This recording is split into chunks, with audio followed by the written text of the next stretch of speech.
Bakit na nililihis ni Trillanes sa mga 2017 projects? Umabot na siya ng 2007. Sino bang mag-aakalang maging presidente si Pangulong Duterte? 2007, gawin mong issue. Eh kung negosyante yung pamilya ko noon, mapigilan ko ba silang magnegosyo? Wala pa ako sa mundong ito. 70s pa lang may negosyo na po pamilya ko. Lahat tayo may kamag-anak na negosyante. 1993, may negosyo sila. Wala pa po ako kay Mayor Rodrigo Duterte noon, may negosyo na sila. Nakialam ba ako sa negosyo nila? Hindi. Nakinabang ba ako? Hindi. At binigyan ko ba sila ng pabor for government contracts? Hindi po. Because I observed delikadesa. Wala akong ginawa na bigyan sila ng pabor at hindi po ako nakinabang at hindi ko po ginamit ang aking posisyon para mabigyan po ng pabor ang aking pamilya. Malinis po ang aking konsensya mula noon hanggang ngayon. May delikadesa po ako. Hindi po ako corrupt.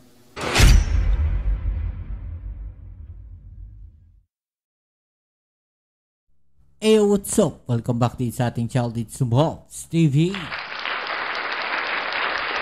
Alright, so tayo nagbabalik muli mga kababayan at eto na nga, no? Pag-usapan natin, no? Eto nga po nga naging press conference na eto nga si Senator Bongo, mga kababayan. Christopher Lawrence T. Go, CLTG, mga kababayan. Okay? So kayo po ba? Ano po ba ang palagay ninyo dito, mga kababayan, sa kanyang ginawang press conference? Naghuhugas kamay nga po ba? Ito nga si Senator Bongo, mga kababayan. No, ano sa palagay ninyo? Matapos po siyang sampahan, no, at ang dating Pangulong Duterte ng plunder case dahil sa di umano'y mga proyekto na nakuha ng kanyang ama, no, noong sila po ay talaga ng mga kasagsagan, no, ng kanilang pamamayagpag sa ating bansa, mga kababayan. Okay, so yan ang ating alamin ngayon at pag-usapan. Pero syempre, bago ang lahat, please don't forget to subscribe at pakilike naman po ang ating video ngayon kung kayo isang ayon, mga kababayan, no, na makasuhan ng plunder etong si Senator Bongo. Paki-like naman po ang ating video ngayon. Alright? So wag na natin patagalin, umpisa na natin to, sabay-sabay nating panoorin, mga kababayan. Let's go. Hapon po sa inyo lahat. I have been expecting this complaint and now we are in the proper forum to prove the baselessness of his allegations. So baseless daw po, no? Yung aligasyon netong si Senator Trillanes, dito po dating Senator Trillanes, no, dito po kay Senator Bongo. Ganito na lang, no, tanggalin ko na yung salitang senator, mga kababayan, para hindi tayo malito. Nalilito kasi. Okay? Oh, let's go. I now have the opportunity to answer him point by point before the ombudsman and not on media anymore. I will cooperate with the investigation and abide by its legal processes.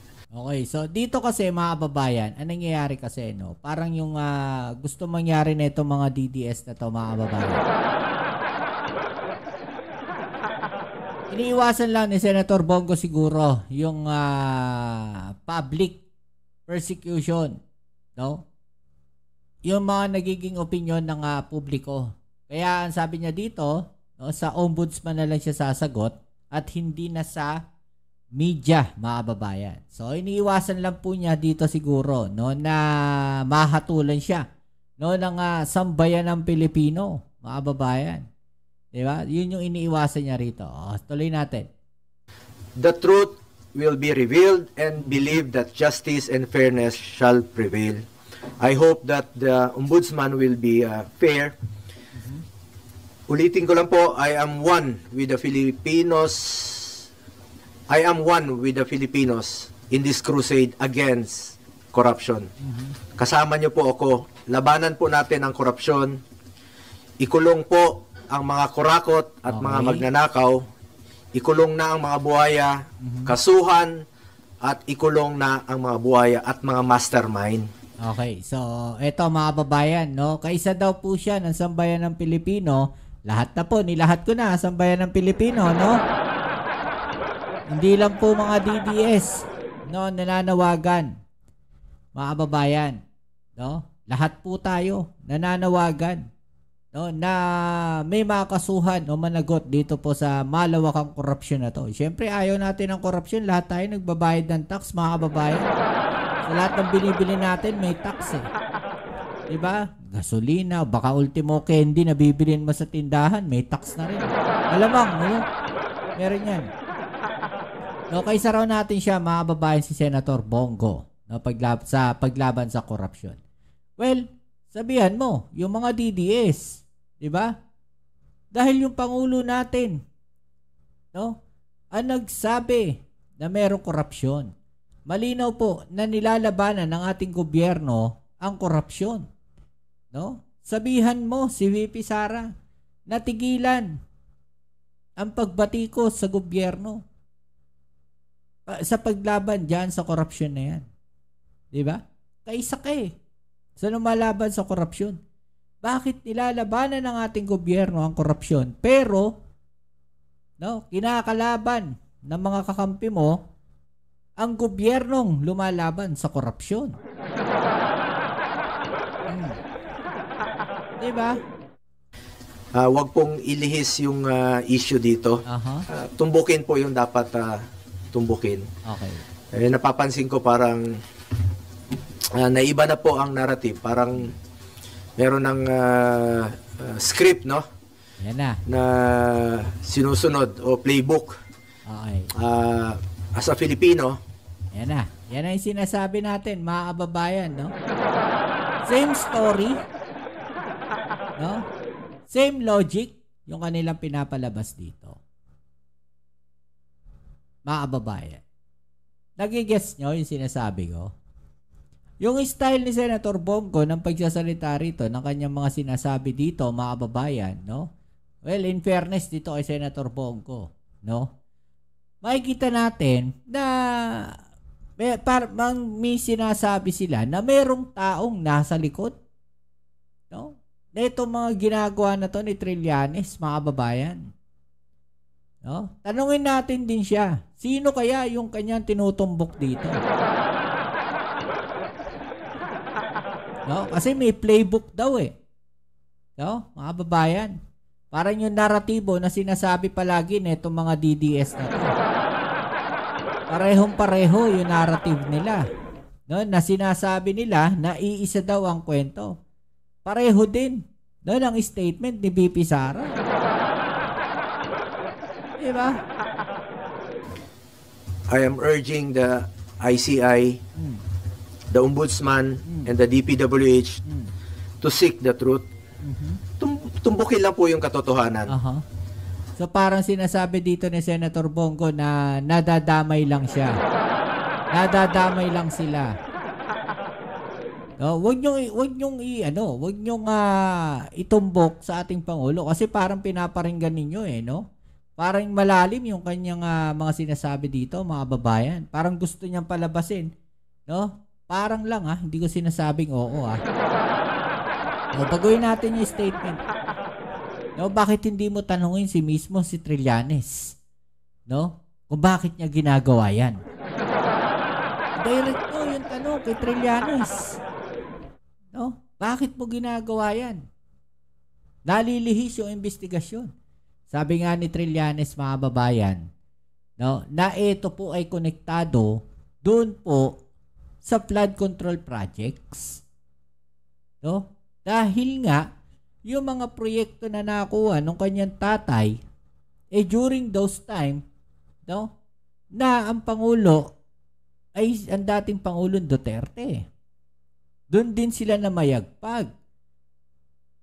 At may connection din sa mga diskaya. Ibig sabihin, konektado pa rin sa mga diskaya. Di ba mga babayan? So titignan natin yung kwento. Matagal nang kumakanta, matagal nang sumisigaw etong si Trillanes, mga babayan. na may nangyayaring ganyan. 'Di ba? Matagal na. Ngayon lang, no, talagang nabuksan ng maayos 'yan. No, dahil hindi yan pinapansin during those time ng dating Pangulong Duterte dahil sabi nga ni Trillanes, natatabunan. Oh. Yung DOJ, tinanggal din, pinalitan. Oh, DOJ secretary, I think. Di ba? Oh, tuloy natin. Maniwala kayo o sa hindi, pag nagkamali kayo dyan, mas gugulo po ang bayan. Oh. Magulo na po ngayon, mas gugulo po ang bayan. Oh, so parang may pagbabanta siya mga kababayan dito. Ano kaya yung pagbabanta dito ni Senator Bongo? Siguro, ang sinasabi niya dito, no, na may mangyayaring hindi maganda. No, pagka nagkamali kayo sa mga desisyon ninyo pagdating diyan sa corruption na yan, mga kababayan. 'Di ba? So may ganong senaryo, no, na sinasabi itong si Senator Bongo. Actually, ang ginagawa natin dito, hinihimay lang natin yung bawat sinasabi ni Senator Bongo, mga kababayan. No? Hinihimay lang po natin 'yan. Okay? So wala tayong masamang intensyon po dito. Tuloy natin. Magagalit po ang tao niyan. Magulo talaga ito.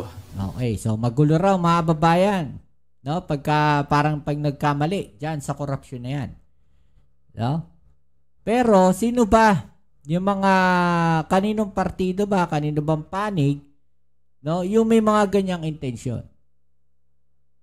Kung titignan natin mga kababayan, no, maraming mga tao na gustong magulo, no, ito pong ating gobyerno, nandoon po sa kanilang side. Yung mga DDS po. Diba? So dito malinaw na ang nakikita ko mga kababayan, no, na baka pagka lalo silang nadiin, no, ito nga si Senator Bato, si Senator Bongo, mga kababayan, no, nadiin pagdating dyan sa mga flood control na yan, magkakagulo daw po. O ano sa palagay ninyo mga kababayan? Tama po ba yung aking sinasabi? O, tuloy natin. Pakiusap ko lang po muli. Tumbukin lang po yung katotohanan. Seek the truth. Okay. Not the script. If there's any. If there's any, mga kababayan. Kung meron daw pong script, mga kababayan, wag daw po yun ang sundan. No? Sundan daw po yung katotohanan. Well, yun naman po, yun ang nangyayari. At ngayon, abangan natin yung pagpasok po at pagbabalik ni Senator Ping Lacson. No, ano pa kaya yung mga lalabas, no, dyan sa investigasyon na yan. Okay? So, tuloy natin. Actually, ako masabi ko lang, alisin na si Marcoleta, dami niyang ano. Ang gulo lang yun. Sorry Hindi, opinion ko lang mga kababayan. No? Diyan nakikita ko rin, maraming nagko-komento, no, na ayaw din nila na nandoon si Marcoleta, no, sa Blue Ribbon Committee, mga kababayan. Kasi nga sabi lang nila, nababasa ko lang, no? Makulit daw, magulo. Patuloy natin.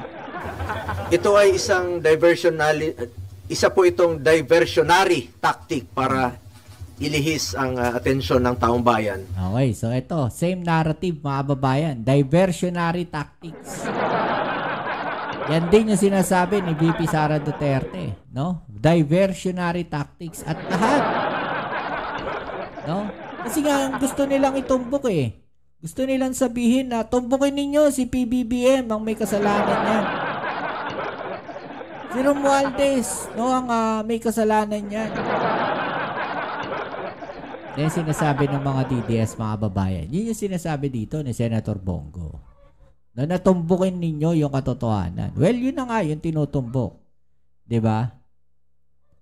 Sa tunay na mga issue. Klaro naman Kahapon nga lang, nabanggit ni former Governor Chavit Singson, another diversionary tactic. Yun yung sinasabi natin mga babae na obserbahan ko lang, no? Pagka sila bumabanat sa gobyerno, straight daw to the point. No? Totoo daw. Pero pag sila na binanatan, diversionary tactics na daw. Ewan ko nakikita ko lang na parang ganun yung nagiging senaryo. Ang talamak po ngayon na korupsyon, talamak ang korupsyon ngayon sa kasalukuyang gobyerno. At ang dapat talagang panagutin, ang totoong issue. Ano bang totoong issue ngayon? So, sa gobyerno daw ni Pangulong Bongbong Marcos, talamak ang korupsyon, mga kababayan. Sa administrasyon daw ngayon no, talamak ang korupsyon. Kailan po ba nag-umpisa yung malawakang at malakihang korupsyon? No, ibabalik lang natin. Kailan nag-umpisa yung malawakan at malakihang korupsyon dyan sa DPWH? Mga babayan, no? Kayo na sumagot po dyan. No? Pero sinasabi dito ni Senator Bongo, sa administrasyon daw ngayon, no? Malawak, malaki ang korupsyon, mga kababayan. Tuloy natin. Sa panahon ba nila, nung administrasyon ba nila, wala? Tuloy natin, mga kababayan. Kasi ultimo yung pandemic, no? Nagkaroon ng issue doon. Iniimbestigahan din yun. Sabit din sila doon, mga kababayan. Di ba? Sa Parmali. So, sinasabi ba dito ni Senator Bongo na walang korupsyon sa panahon nila? Diba ang flood control scandal? Mga ghost projects, mga anomalous projects, mga substandard projects. Yun naman po ang issue ngayon Hindi lang yun, mga kababayan, no? Hindi lang yun ang mga issue ngayon. Hindi lang po yung flood control projects na yan. Marami.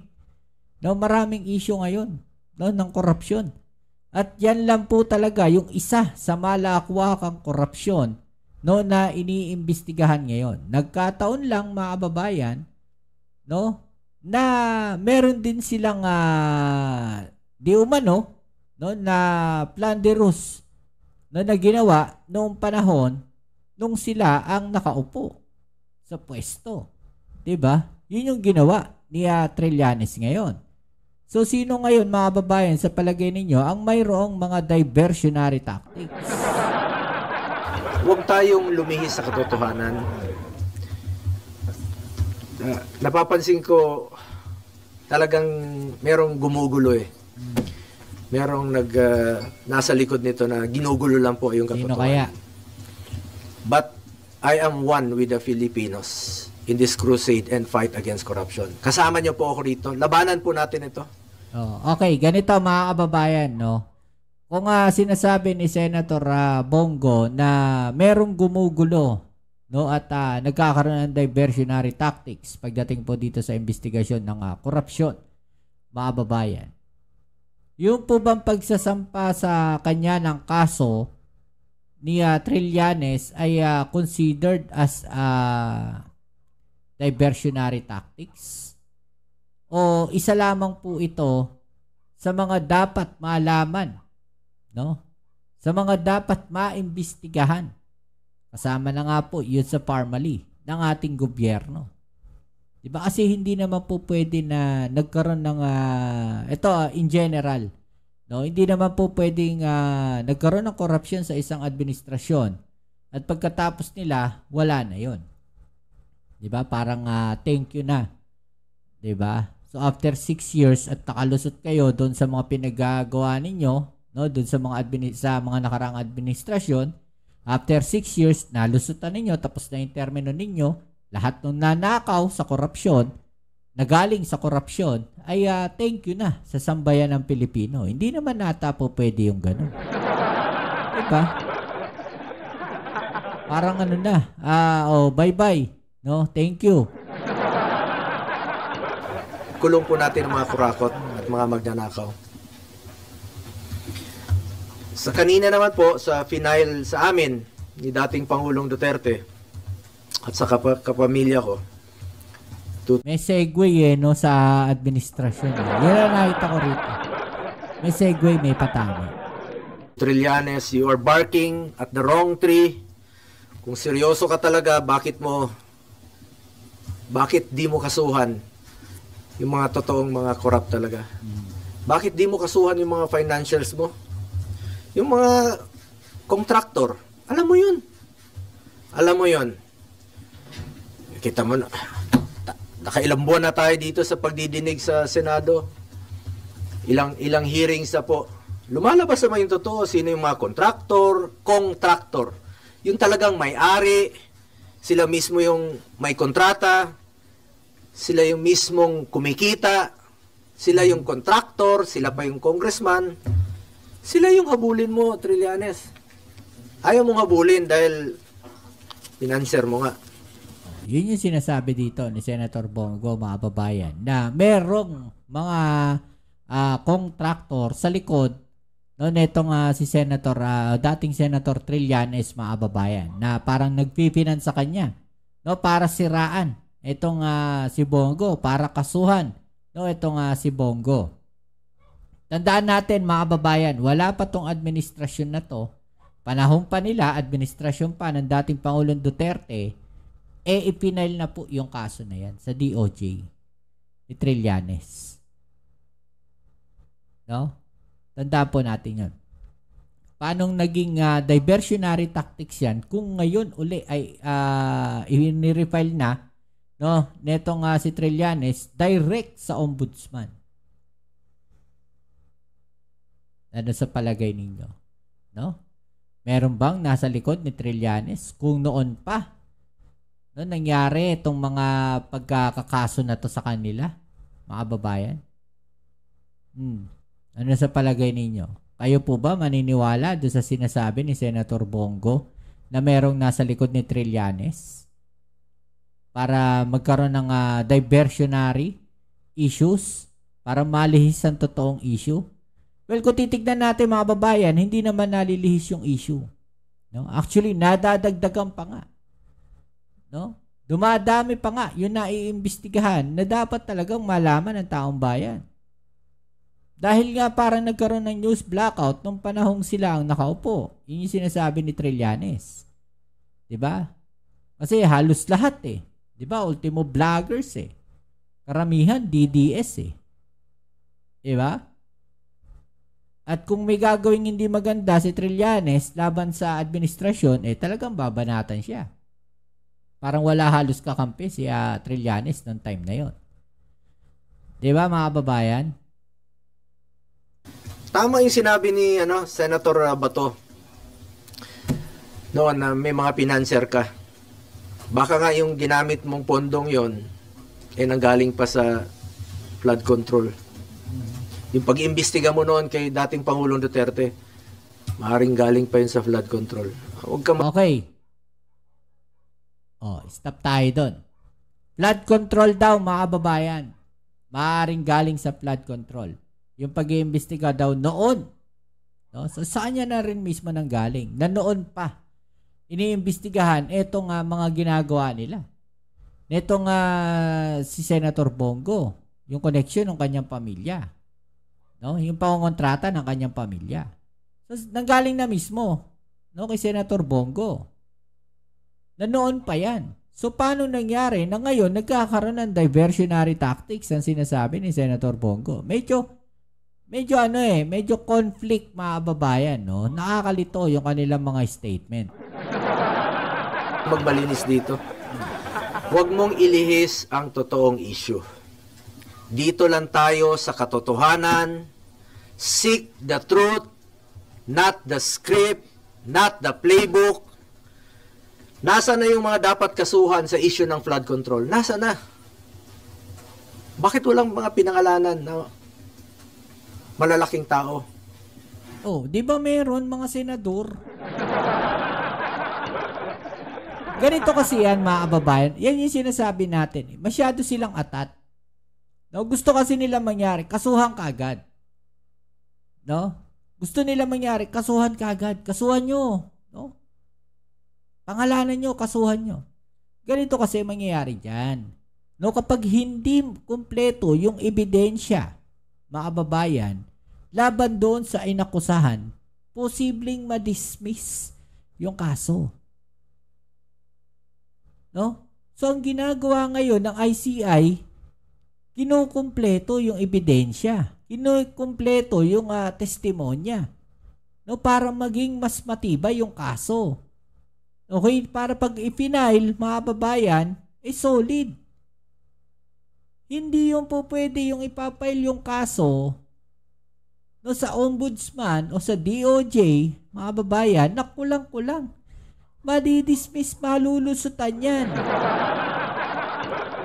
Yun ata yung gusto nilang gawin. Yun ata yung gusto nilang mangyari, mga babayan.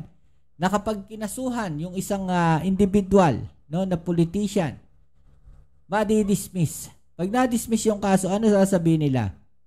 No? Baliwala yung ICI na yan. No? Hindi ano yung trabaho ng ICI na yan. Diba? So, masisira yung ahensya. Masisira yung ICI.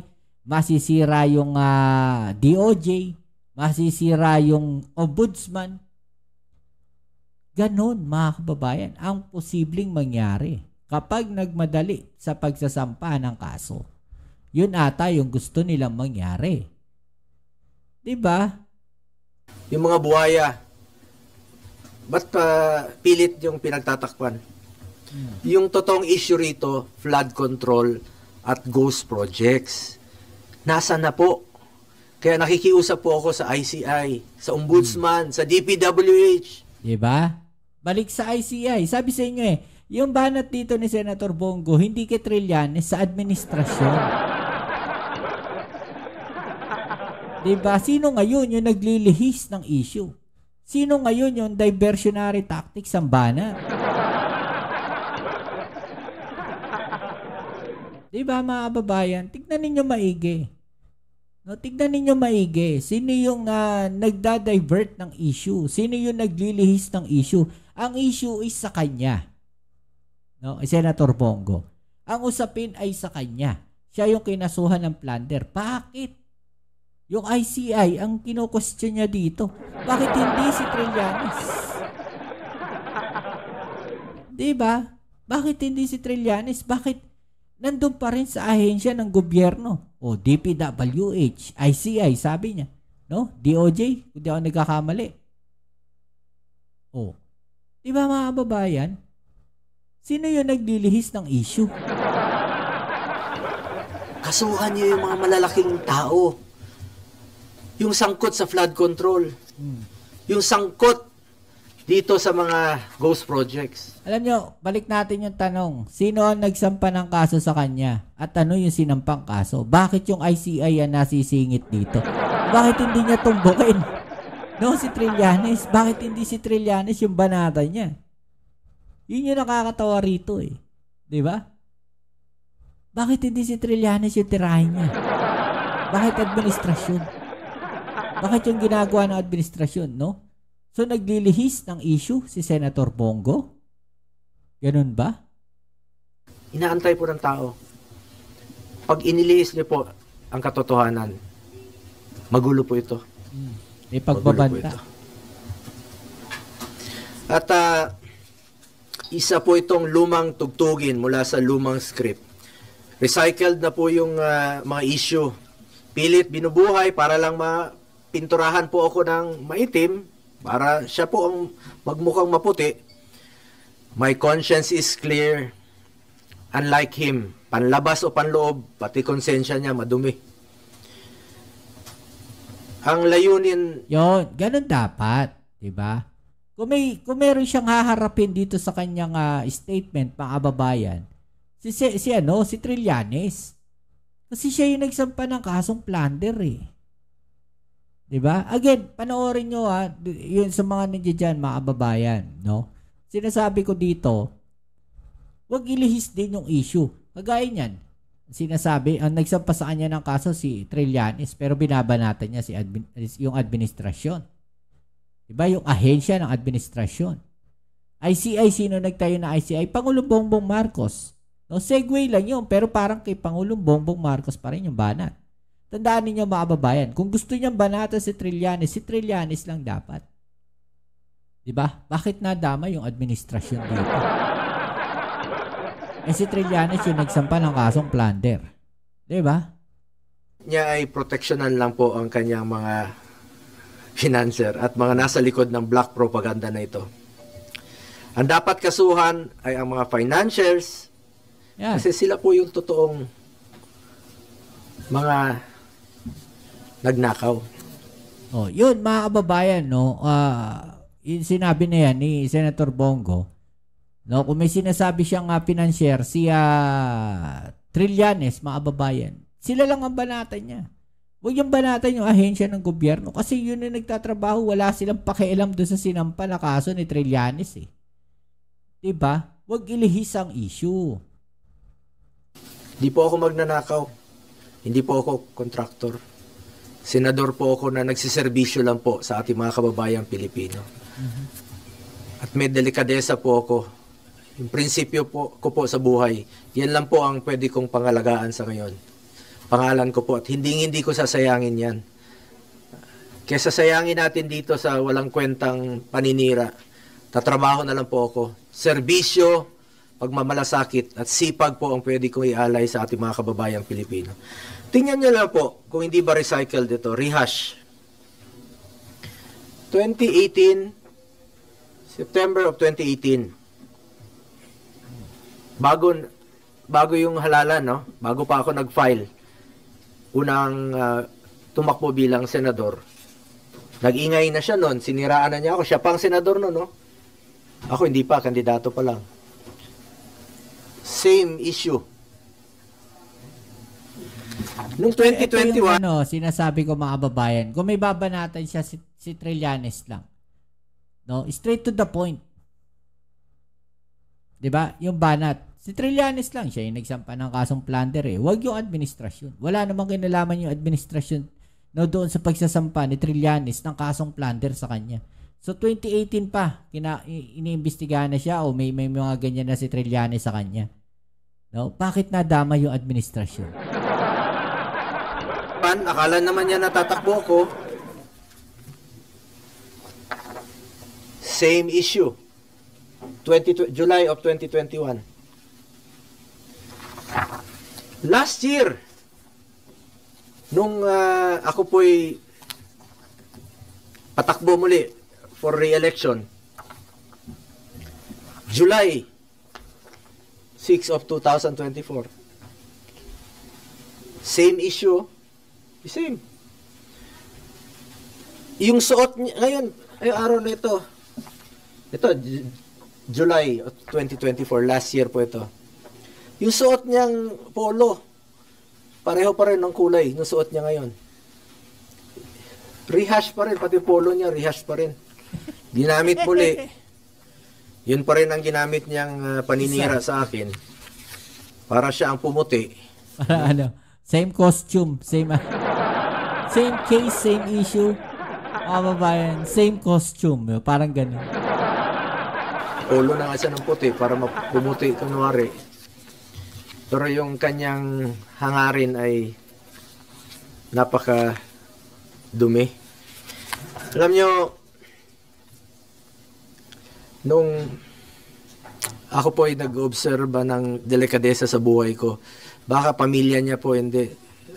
Nabalitaan tayo noon, mismo yung tatay niya naging dealer po sa GHQ ng Armed Forces. At nabalitaan nga natin na kakasino rin. At may mga ghost rin na yun ang nabalitaan ko noon. So, sana naman tingnan mo ng mabuti kung sino yung walang delikadesa sa atin.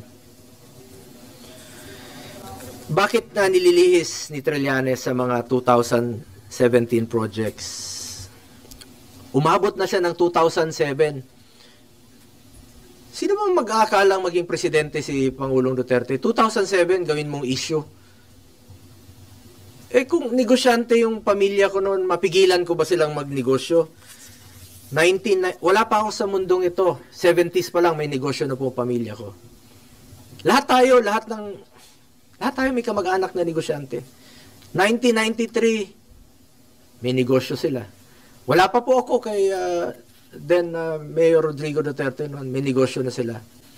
Pero nung 1998, at isa po sa aking naging kondisyon, nung nagtrabaho po ako kay Mayor Duterte, sabi ko, pag pumasok po ng City Hall, yung kamag-anak ko, I will resign. Ayaw ko po magnegosyo sila sa City Hall dahil I observe delikadesa at ayaw ko po ng conflict of interest. Nung naging presidente siya, 2016, dala-dala ko po ito. Hindi po sila nakakapasok ng Malacanang. Hindi po ako pumapayag. Nakialam ba ako sa negosyo nila? Hindi. Nakinabang ba ako? Hindi. At binigyan ko ba sila ng pabor for government contracts? Hindi po.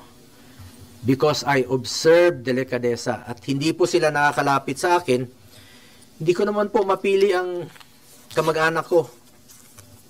Lahat dinadamay na nga ngayon. Baka sa susunod, lolo ko na idamay nila. Hindi ko po mapili ang kamag-anak ko.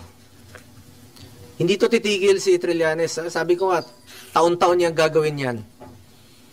Hindi yan titigil hanggat palitan ko siguro ang aking kamag-anak o kunin ng Panginoon ang aking mga kamag-anak. Hindi na titigil yan. At paulit-ulit na magiging issue niyan. Pero importante rito, magkakaroon po ako ng pagkakataon na sagutin po ito. Dahil ako mismo, hindi po ako papayag na magninegosyo po ang aking pamilya sa gobyerno. At hindi po ako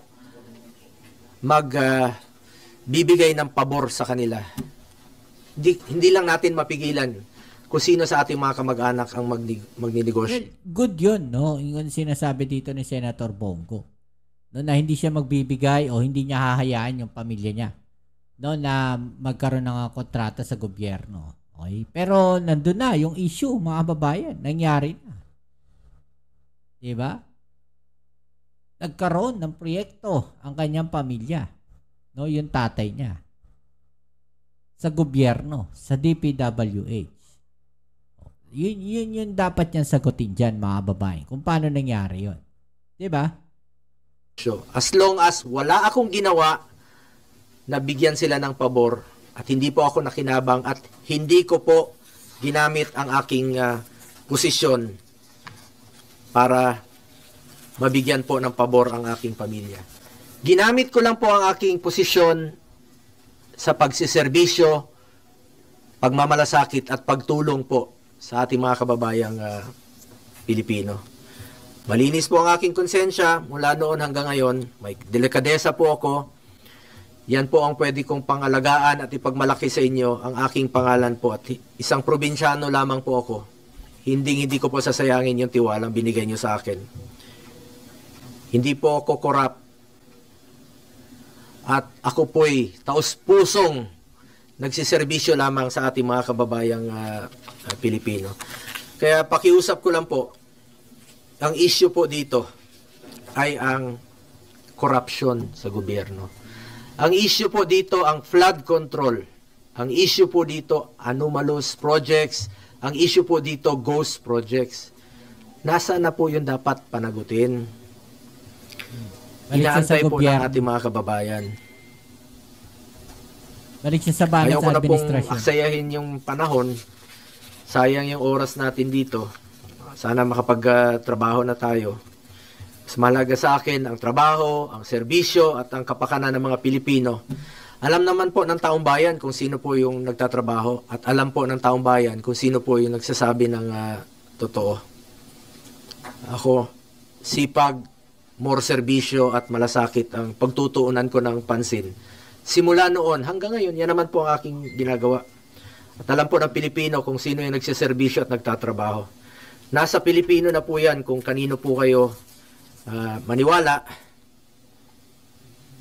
Nasa sa inyo na po yan. Mga kababayan ko, patuloy natin labanan ng korupsyon sa gobyerno. Please lang, labanan natin ang korupsyon sa gobyerno, labanan natin itong mga kalokohan, ikulong po ang mga korap, ikulong po ang mga magnanakaw. Huwag na pong ilihis ang issue.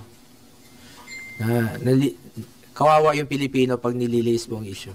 Umiikot-ikot na po tayo.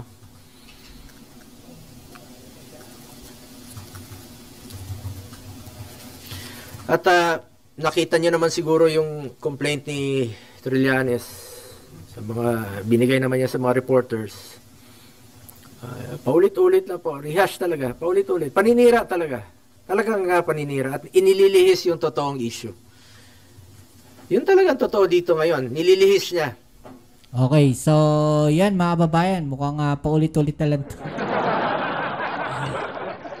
Okay, so ano masasabi po ninyo dyan, no? I-comment sa ibaba nyo mga opinion na natin yung pag-usapan, alright? Medyo mahaba itong vlog natin ngayon. So, kita-kits tayo sa ating next video. Ito muli ang yung Kuya Mobs sa Mobs TV. Peace. I'm out.